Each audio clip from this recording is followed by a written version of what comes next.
Sir Sonia గాంధీని క్షమించేది లేదు, Amit Shah comments ఏం జరుగుతుంది? సోనియా గాంధీని భారతదేశం క్షమించదంట. ఎందుకంట అంటే ఆమె వందే మాత్రం గీతం పాడకుండా అడ్డుకున్నారంట. మళ్ళీ ప్రతిదీ పేచి అనమాట. ఇవన్నీ 80వ స్వాతంత్ర దినోత్సవం సార్. 79 ఏళ్ళు లేని సమస్య ఇప్పుడు ఎందుకు వచ్చింది సార్? బీజేపీ మోదీ గారు ప్రధానమంత్రి అయిన తర్వాత కూడా 76 ఏళ్ళు 77 ఏళ్ళు ఆ సమస్య లేదు. అప్పటి నుంచి లెక్కేస్తే ఇప్పుడు వందే మాత్రం పాలిటిక్స్ నడుస్తున్నాయి.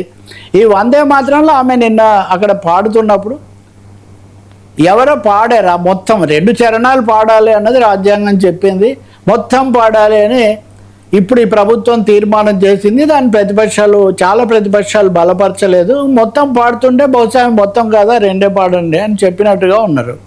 అక్కడేం వినిపించలేదు, కొంత కనిపించింది. వందే మాత్రాన్ని అవమానించారు. ఇది కాకపోతే వేరే విదేశం పాటలు పాడతారా? అందుకని సోనియా గాంధీని దేశం క్షమించడం లేదు అని హోంమంత్రి చెప్తున్నారంటే హోంమంత్రి క్షమించడం లేదు. మీరోనైనా చెప్పడం కాదు కదా. హోంమంత్రి అంటే గృహమంత్రి మామూలుగా హిందీలో చెప్పాలంటే.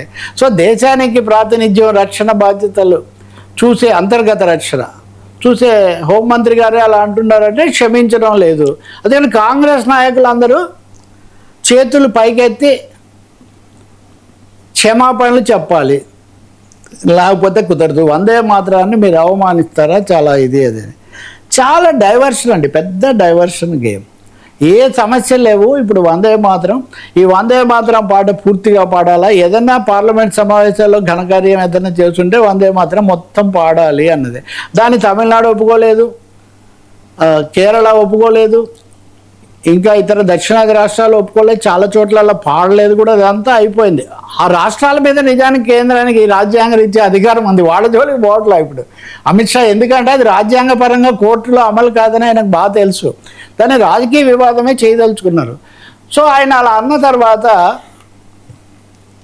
వాళ్ళు మళ్ళీ మీరు డైవర్షన్ కోసం చేస్తున్నారు, మేము వందే మాత్రాన్ని అసలు మేమే కదా అధికారంలోకి వచ్చింది, స్వాతంత్రం వచ్చిన తర్వాత ప్రవేశపెట్టింది, అమలు చేసింది మేము కదా. మీరు అసలు జనజీయ ఆందోళన నుంచి అలాగే కొన్ని రాజకీయాల నుంచి పక్కదో పట్టించడానికి ఇది మాట్లాడుతున్నారని కాంగ్రెస్ పార్టీ చాలా గట్టిగా చెప్తుంది. కానీ కాంగ్రెస్ పార్టీలో కూడా తలనొప్పి వచ్చింది.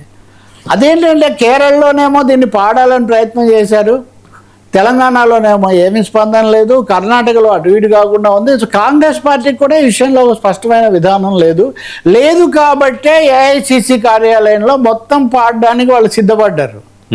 సో కాంగ్రెస్ అంతర్గత సమస్య కూడా బీజేపీదే కాకుండా. సో ఇప్పుడు క్షమిస్తారా లేదా, అసలు క్షమించకుండా ఏదైనా చేసే అధికారం హోంమంత్రి గారికి ఈ విషయంలో ఉందా అంటే ఏమీ అధికారం ఏమీ లేదు. వందే మాత్రాన్ని అనవసరంగా ఒక వివాదం చేయడం తప్ప. బెంగాల్లో ఈ మధ్య వాళ్ళు మొదటిసారి అధికారంలోకి వచ్చారు.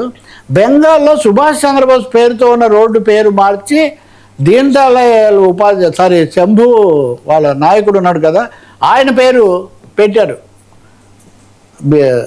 వాళ్ళ పార్టీ వ్యవస్థాపకుడు, జనసంఘం వ్యవస్థాపకుడు అయినటువంటి మంత్రి గారి పేరు. సో దాని మీద చాలా నిరసన వచ్చింది. దేశభక్తి, నేతాజీ పేరెత్తితే నేతాజీ అనేవాళ్ళు.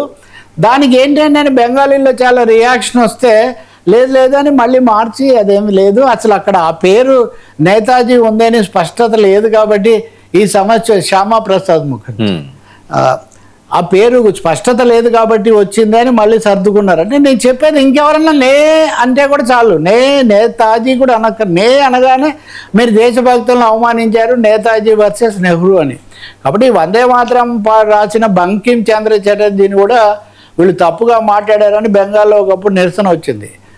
అమిత్ షా ఇంత తీవ్రంగా ఈ వందే మాత్రమే చేయడం, దీనికి అందరూ కూడా చాలా గట్టి జవాబులు కూడా చెప్పారు. కానీ ఆగేటట్టుగా మాత్రం లేదు. వందే మాత్రం డైవర్షన్ భారీ ఎత్తునే జరగబోయేటట్టుగా కనిపిస్తుంది. అనేక రాష్ట్రాల్లో విద్యా సంస్థల్లో కార్యాలయాల్లో ఈ పాట ఎలా పాడారన్నది కూడా ఒక వివాదంగా మారుతుంది. Welcome to the 99 TV and Timex Freedom Sale. Get up to 20% discount. Upgrade